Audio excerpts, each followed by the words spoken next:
కృష్ణేశ్వర జ్యోతిర్లింగం శివుని ద్వాదశ జ్యోతిర్లింగాలకు సంబంధించిన అద్భుత కథనాలు ఇప్పటికీ ఇక్కడి ప్రజలను ఆకర్షిస్తున్నాయి.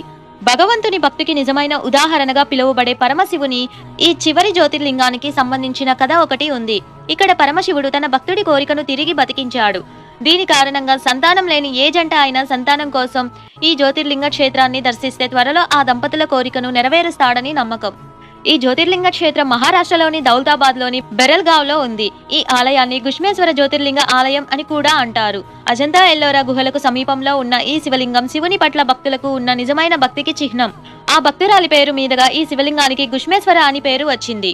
గుష్మేశ్వర జ్యోతిర్లింగ క్షేత్రానికి సంబంధించిన పురాణ కథనం ప్రకారం దక్షిణ దేశంలోని దేవగిరి పర్వతం సమీపంలో సుధర్మ అనే బ్రాహ్మణుడు తన భార్య సుదేహతో కలిసి నివసించేవాడు. ఈ దంపతులకు సంతానం లేదు. దీంతో ఇద్దరు ఆందోళన చెందారు. అప్పుడు ఆ బ్రాహ్మణుని భార్య అయిన సుదేహ తన భర్తను తన చెల్లెలు గుష్మతో మళ్లీ వివాహం చేసింది. గుష్మ గొప్ప శివభక్తురాలు. పరమశివుని దయతో ఆమెకు ఆరోగ్యవంతమైన కొడుకు పుట్టాడు.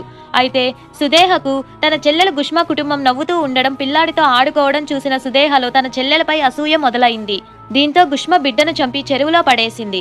ఈ విషయం తెలుసుకున్న గుష్మ ఎంతగానో దుఃఖించింది. అయితే శివుడికి పూజకు వేళ అవ్వడంతో తన దుఃఖాన్ని మరచి మళ్లీ యథావిధిగా శివ పూజలో మునిగిపోయింది.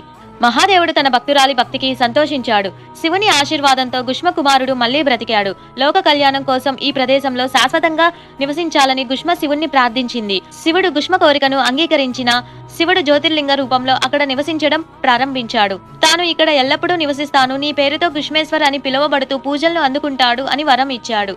గుష్మేశ్వర్ జ్యోతిర్లింగ సమీపంలో ఒక సరస్సు కూడా ఉంది. గుష్మ చేసిన శివలింగాలను నిమజ్జనం చేసేది ఇదే చెరువులో. ఈ నది ఒడ్డున ఆమె తన కొడుకును సజీవంగా పొందింది. జ్యోతిర్లింగంతో పాటు ఈ సరస్సును కూడా భక్తులు సందర్శిస్తారు. గుష్ణేశ్వర స్వామిని దర్శించుకున్న భక్తుల కోరికలన్నీ తీరుస్తాడు. సంతానం లేని దంపతులకు ఇక్కడ దర్శించి పూజలు చేసుకుంటే సంతానం పొందుతారు. జ్యోతిర్లింగాల్లో ఆఖరిది అయిన కృష్ణేశ్వర స్వామి దర్శనం చేసుకుంటే కానీ జ్యోతిర్లింగ యాత్ర సంపూర్ణం కాదు అని నమ్మకం.